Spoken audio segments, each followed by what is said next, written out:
Sani ang'o gini Moses tucho kotende kod ng'eto ma igeno chiw gi spika mar od bura Moses Wetangula ewi wach mar kweth mathoth e od bura bang' doho mamalo chiwo ng'eto mare. Chris Owino.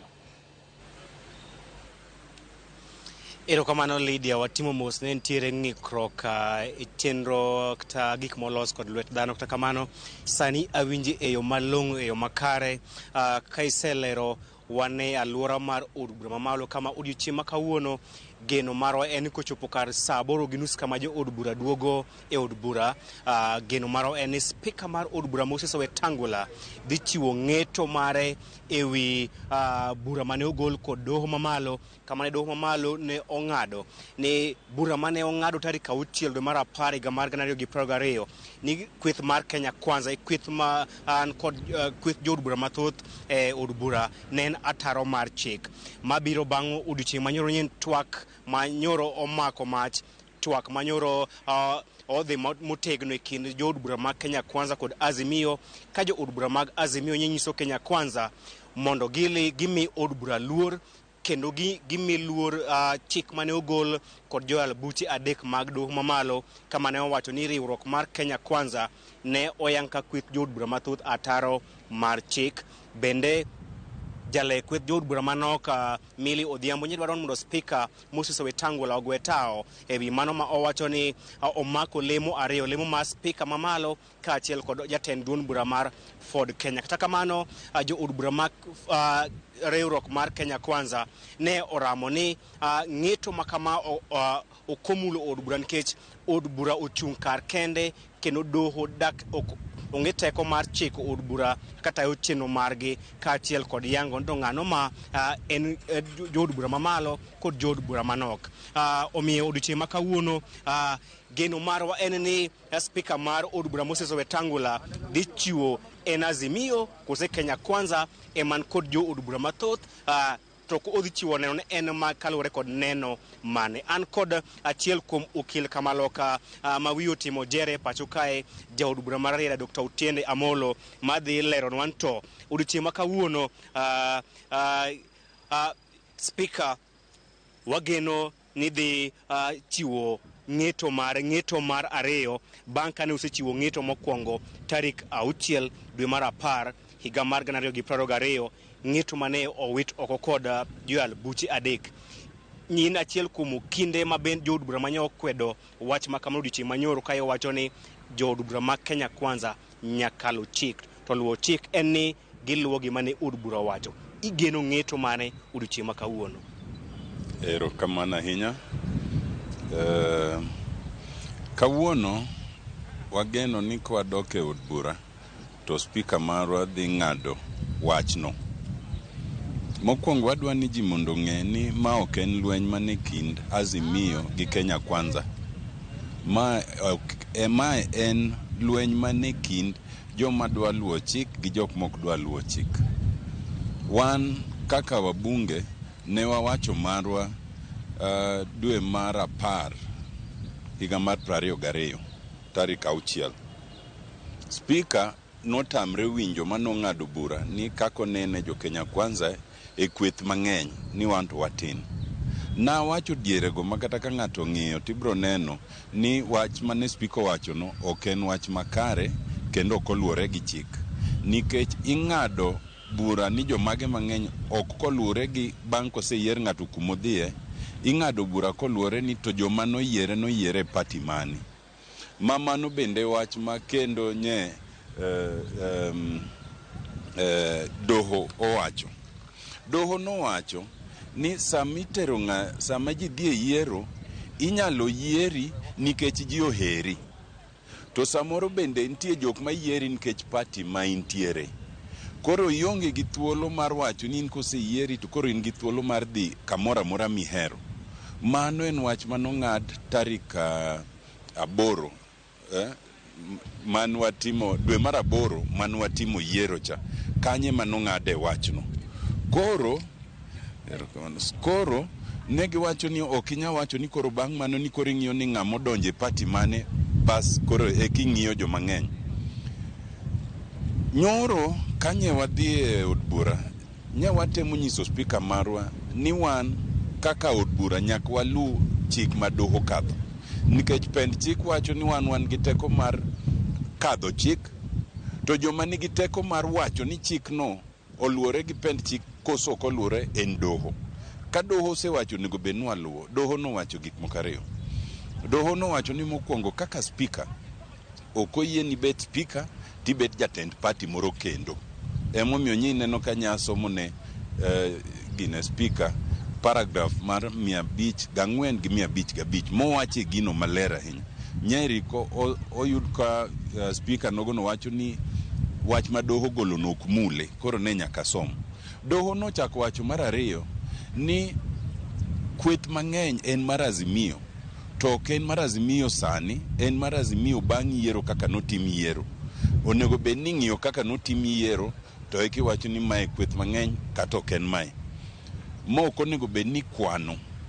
Koro watemo nyiso spika ni kata mana keto ji ni yalo bura ma doho sekadhe ok oluore gi chik. Onego bed ni watimo kaka doho sekadho. En kaka spika nyaka koro decide mondo ng'i ni to odwaro ni odhi nyime kaka spika koso dwaro ni odhi nyime kaka jatend party mar Ford Kenya. Kendo nywa nyise ni kauda doho ng'ado maber kod ng'ado marach, onego bed ni wakwongo warito wach doho no mondi ba iketo jo Azimio kaka majority. Kapo ni gidok e doho ma doho chako loko wachno kaka nyalo ga timre appeal, to wan wayie kendo dhi e minority.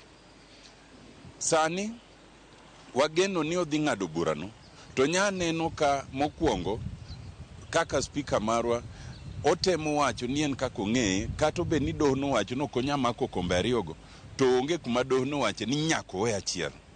Mamano en yo mar temo dhi temo ng'ado ne bura mar doho wach ni mondo kik oluwe. Mar ariyo, gitemo wacho ni nyaka gipenj registrar mar political parties ni nyalo bet ni kaka doho no ng'ado ne en kamano diere ka, to gi sani to koro en nang'o. To mane gima doho no kwer, no konego bed ni penjo ni sani koro en nang'o. En gima kose ng'ad dichiel to ng'ade. Kapo ni iwuok mi nyiso registrar mi ng'ado ni in koro iwe party mano yieri, onego bed ni doki joma no yieri, to ema koro wacho ni ka koro wadwa ni wayieri e Kenya Kwanza to koro yieri manyien. To aneno ka gitemo tiyo gi mano mondo ging'ad go bura. To kata ka ging'ade kamano emomiyo nya wacho ni bro bet ni ginyalo ng'ado bura, wanyalo ng'ado bura mwang'ado ei od bura, to koluore kaka doho wacho. To mane achiel kuom yo miketho ga go piny. Wadwa ni ji mondo ng'e, kendo jothuru ong'e ni ma ok en lweny mane kind Azimio gi Kenya Kwanza. Ok en lweny mar koda wasiro sirkal kod ok wasir. Siro sirkal en siro sirkal ni sirkal oti koluore gi pend chik. Pend chik wacho ni ka doho oseng'ado moro to nyaka tim kamano. Mane momiyo ka doho nong'ado ni William Ruto noyombo to luwo mano nyaka sani. Mane momiyo ka doho nong'ado diere mano watimo BBI cha no kwanya dhi nyime to nwaweye. Mane momiyo ka doho oseng'ado ni nitie jowa moko mok noyier maber nyaka gidoge yiero manyien, to spika ok nya yienegi mondo gibedi. Emomiyo ka doho ng'ado wach moro to nego bed ni wan kaka od bura waluwo. Mano kende gima nitiere, en gima kizungu wacho ni a matter of principle. Ok en issue mar ni wasiro sirkal suru kwa sir. Sirkal wasiro, to wasiro sirkal mondo ti kaluwore gi pend chik gi chike mane piny.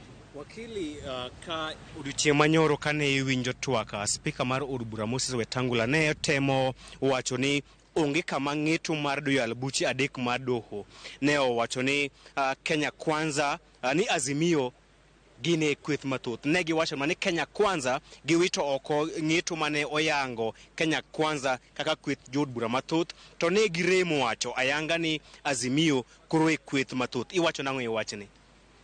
Kularo lo ji ariyo to chief ong'ado bura ni lono mari ok mara, to wadhi e doho to doho wacho ni chief ong'ado bura no marach, ni lo ok nyal bet mari, matiende ni by automatically doho wacho ni koro lono en mara. Mane gima timre, kendo kisomo paragraf 508 tineno wachno koyangi. Iwinjo doho wacho maber ni Azimio nobet kweth mar joma ng'eny kuma nwatime yiero cha. Judgment no mar doho en pages 172. En gima ng'ata mong'e somo kosomo to bro neno gik ma doho wacho. Gimwa temo timo en gima kisungu iluongo ni creating a distinction without a difference. Temo yudo weche moko matindo tindo mimako mondi iyud yo mokilugo wach doho. Mano ke kaka sirikal onego bedi. Sirikal onego bedi kata mana wan kaka od bura ni ka doho ng'ado gimoro to waluwe, to ka wawinjo koko ochomo yo to wadhi e doho man malo ma iluongo ni Court of Appeal. Ka pod ok wayiego to wadhi e Supreme Court. Mane kaka sirikal onego bedi, to mane gima temo wacho. Koro ng'ato kaka an man okil chuna ni nyaka nyis od bura mondo olu doho, nikech mane kaka wapuonjre ni gima doho wacho te gimitimo. Ok iyud yo mi iwacho go nino kinyal luwo doho. Ma kapo ni speaker wabro timo kamano, chike wa mag standing orders wacho ni ka speaker osewacho to koro giminya wacho onge, to bro bet ni oko wacho gimoluore gi pend chik. E thuolo mokalo kane spika ochiwo ng'eto makamano tarik 6 mane oyango Kenya Kwanza ka kweth mathoth ne uwuok oko mar od bura kane urine nene okumor kod ng'eto makamano. Odiochieng' ma kawuono poni owacho ni Kenya Kwanza pod kweth mathoth, bende udhi thir kendo udhi wuok oko mar od bura kose udhi kawo okang' mane ka jo Azimio ama ODM? Mano pod ok wanyal wacho nikech pok waromo. Wabro romo sani mondo wawinjre kaka wabro timo. Ka speaker owacho gimineno kokoluore gi chik, inyalo chunge point of order tinyise ni wacho tiwacho to okayie kodi nikech ok iluwo chik. Inyalo chung ti protest kaka seche moko diere moko jowa moko ne protest kama seche moko kata mana ba pigiri wuoke. Or inyalo wuok tiwuoke od doho as the politest way of showing dissent. Yo mamuol mogik miwacho go ni okiyie gi gimo timno to okidwa ketho kwe mane od doho. Kata inyalo bet to okiyie go to podi beta. Koro nyalo ng'ata ma jaod bura nyalo timo gimoro amora moneno kaber kode. Jomoyiego nyalo pamo, ginyalo chikre, jomoko yiego nyalo ng'ur, ginyalo timo gimoro amora. En mana ni gima important ok en gima ng'ato timo bang'e no. Gima important en ni ber ka wan kaka jok mane od bura waluo chik ma pend chik wacho gi chike ma wan wawegi wakadho, nikech ka ok waluo to koro jomoko ma ok nie od bura bro yudo teko mar wacho ni kata wan be gik ma doho wacho wanyala thirgo, to mano ok wanyabet gi piny lano. To gini dhi keto spika Wetangula kama nade poni odhi ataro mar chike ng'eto ma kawuono kendo? Kuma bro kete to doho emong'eyo. Wan wawegi ok nwadhi e doho, nitie joma nodhi e doho, to ang'e maber ni sani kendo nitiere appeal moter e Court of Appeal. Koro en wach mar doho ema bro neno, nikech kokiluoga kaka doho owacho to nitiere gima waluonga ni contempt of court. Koro joma nodhi e doho bro neno kaka gitimo, nikech wan wawegi an ok ayal kesno, bas wan wawegi kaka party bende ok nwadhi. To nitiere joma nodhi mane dwaro ni mondo lu pend chik kaka wacho. Koro gin ma gibro neno kaka gibro timo wachno. Erokamano wakili, mogik kapok aweyi, mogik bang' ka ng'eto mako osechiw kod spika odhiambo ma kawuono, gin chenro mage madhi bro dhi nyime bro luwo bang' ng'eto mar spika odhiambo ma kawuono? Nyoro onego bed ni wakalo gimiluongo ni House Business Committee, ma e gimikwongo ga kal sama bunge uduogo ka koro ji chokre. To nye wadagi ni ok wanya timo kamano nikech nyeri gimiyo Owen Baya ni mondo som gino. To Owen Baya achiel kuom joma nowach ni koro gin kweth mar joma tin, ok joma ng'eny. Onego bed ni gimoro na isomo gi kweth mar joma ng'eny. Koro bang' ka spika osegolo uamuzi ne, to aparo ni gibro bire wachno mar House Business Committee. To koro chakre kanye ka koro wabro decide ni to wachiko itwa kaka spika wacho no koso watimo nang'o. Mano bro biro bang'e. Erokamano. Ekwara mogi mano okil Kamalo Kautiende Amolo kaote oleronwa gik ma gidhi timo odiochieng' ma kawuono ka achiel kod ng'eto mar spika Moses Wetangula ma ogeno ni dhi wuok odhiambo ma kawuono kar saa 8:30. Gima otemo wacho en ni poni spika ong'ado ni Kenya Kwanza e kweth mathoth jood bura onge kod teko mar pingo gima spika osewacho, gibiro luwo kata odoko ni ok gimor kod chenro ma kamano. Kata kamano bende owacho ni joma ne otero burani e doho nyalo dhi kendo e doho mar doho mar Court of Appeal mar chuno spika mondo oluw chik ma kamae.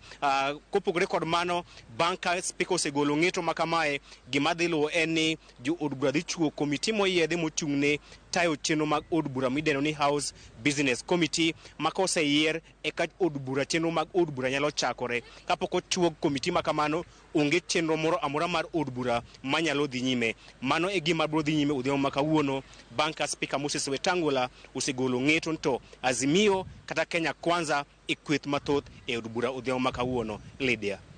Erokamano Nyakristo achiel kachiel ka intiere od bura mamalo kanyo e kendo warito mondo mi oganda wang'ong'e ni to ng'eto mane midhi gol gi spika mar od bura Moses Wetangula. Erokamano Nyakristo weno. Kuna mga jangwa dugo kai watere nyake kaunti no ma